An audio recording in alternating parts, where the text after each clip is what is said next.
अरे लक्ष्मी बेटी, ये कैसे दिन आ गए। मुझे तो विश्वास ही नहीं होता है कि तेरा भाई मल्लू अपने माता पिता के साथ ऐसा करेगा।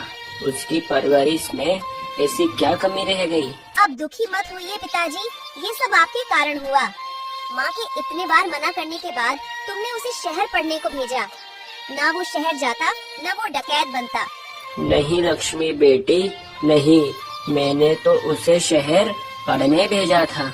मैंने सोचा कि वो पढ़ लिख कर एक बड़ा अफसर बनेगा। लोगों के घरों में डाके डालने लगा। यह खबर सुनते ही तेरी माँ मुझे इस दुनिया में अकेला छोड़ गई। जो होना था वो हो गया घर में। अब एक अनाज का दाना भी नहीं है। ये बात आप अच्छे से जानते हो।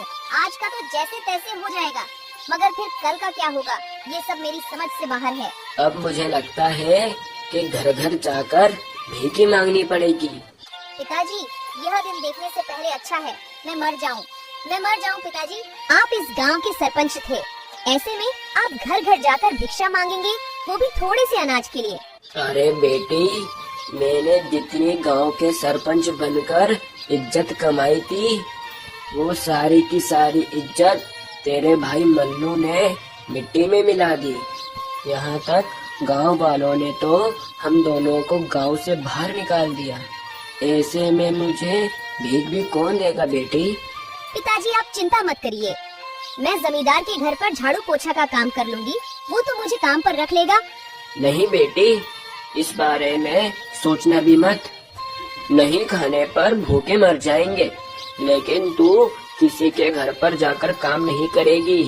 अच्छा ठीक है पिताजी, आप जो कहेंगे वही होगा।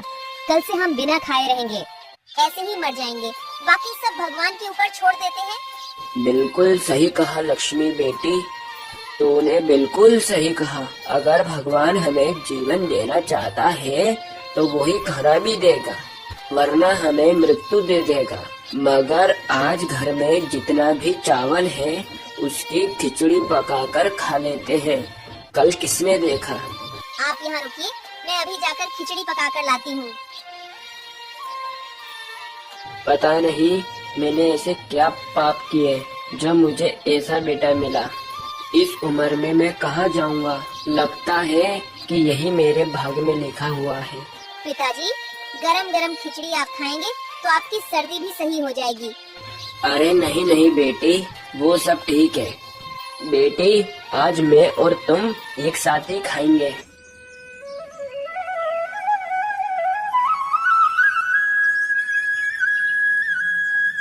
अरे बड़ाई मुखिया, आज सुबह सुबह मेरे महल में इतनी जल्दी आ गए और अभी थोड़ी देर पहले ये गांव वालों की भीड़ क्यों जमा हो गई थी।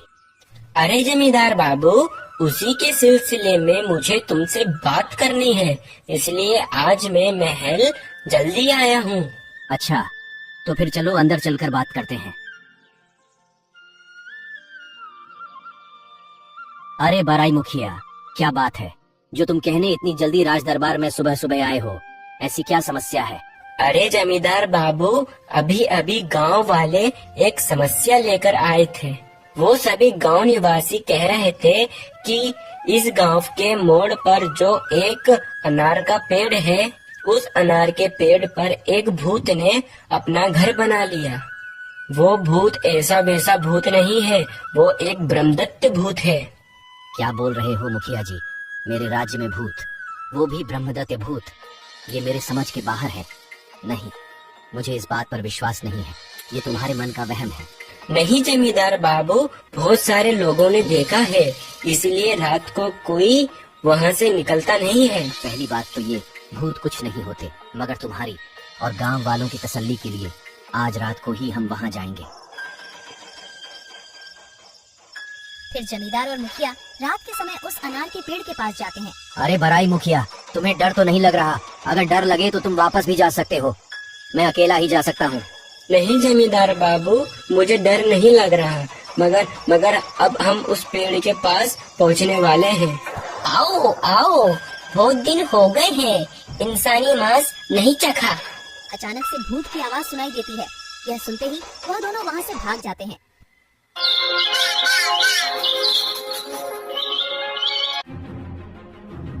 अरे बाप रे, हम दोनों बाल बाल बचे।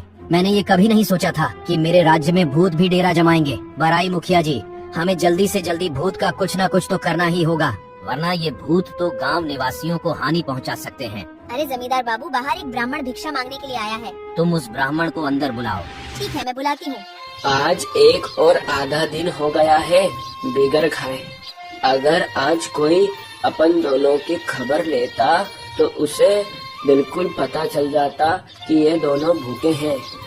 पिताजी, मुझे तो नहीं लग रहा कि कोई हमारी खबर लेने यहाँ तक आएगा। अरे बेटी, हमें यहाँ देखने कौन आएगा?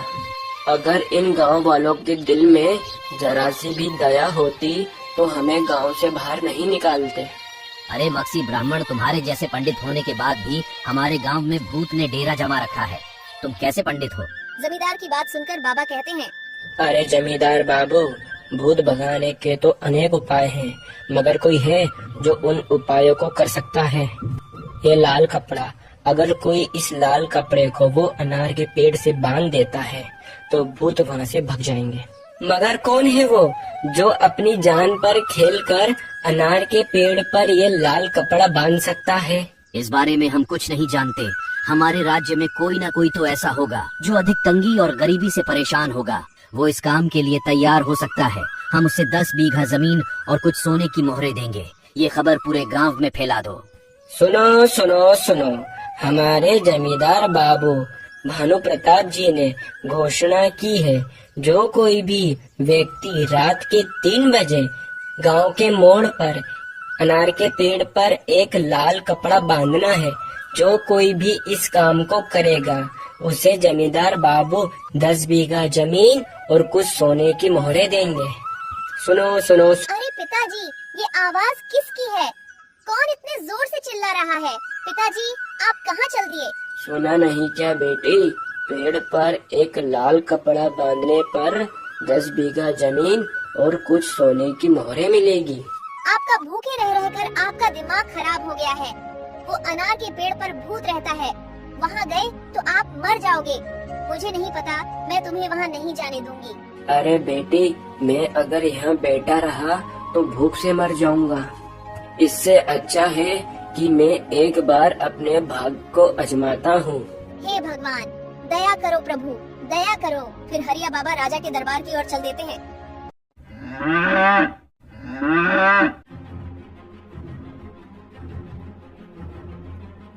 जमींदार, मैं वो पेड़ पर लाल कपड़ा बांधने के लिए तैयार हूँ। ठीक है, ये लो कपड़ा, मगर संभाल कर बांधना। अगर जिंदा बचे तो 10 बीघा जमीन और सोने की मोहरें तुम्हारा इंतजार कर रही होगी। वो लाल कपड़ा लेकर रात के 3 बजे वो अनार के पेड़ के पास जाने लगते हैं। अरे भगवान, बहुत डर लग रहा है। अगर मुझे कुछ हो गया तो मेरी बेटी तो यूं ही मर जाएगी। अरे ये तो वही पेड़ है। अरे बाप रे बाप, भूत! अरे तुम्हारी इतनी हिम्मत कि तुम मुझे मेरे ही घर से भगाना चाहते हो?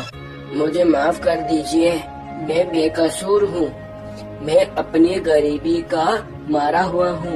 मेरे घर में अन्न का एक दाना तक नहीं है। जमींदार ने कहा, अगर कोई व्यक्ति इस पेड़ पर लाल कपड़ा बांध देता है तो उसे 10 बीघा जमीन और कुछ सोने की मोहरें दी जाएगी। अरे कुछ पैसों के लालच में तुम्हें अपनी जान की परवाह नहीं है। घर में मेरी बेटी भूख के मारे जूझ रही है। मुझे अपनी जान की कोई परवाह नहीं है। मैं उसे कहकर आया हूँ कि मुझे घर पर भूखे वैसे भी मरना है और अगर ब्रह्मदत्त भूत के हाथों से भी मरना है। हरिया बाबा की बातें सुनकर भूत को दया आ जाती है। ठीक है, तुम जो चाहते हो वैसा ही होगा। भूत वो कपड़ा हरिया बाबा से ले लेता है। अब तुम यहाँ से जा सकते हो।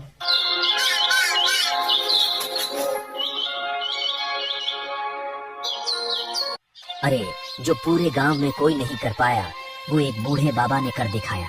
तुम उसे अभी भी राज दरबार में बुलाओ। हरिया को जमींदार ने अपने महल पर बुलाया। ये लो तुम्हारा पुरस्कार, 10 बीघा जमीन और सोने की मोहरें। हमने 10 बीघा जमीन तुम्हारे नाम कर दी है। अब तुम जाकर उस खेत पर खेती कर सकते हो।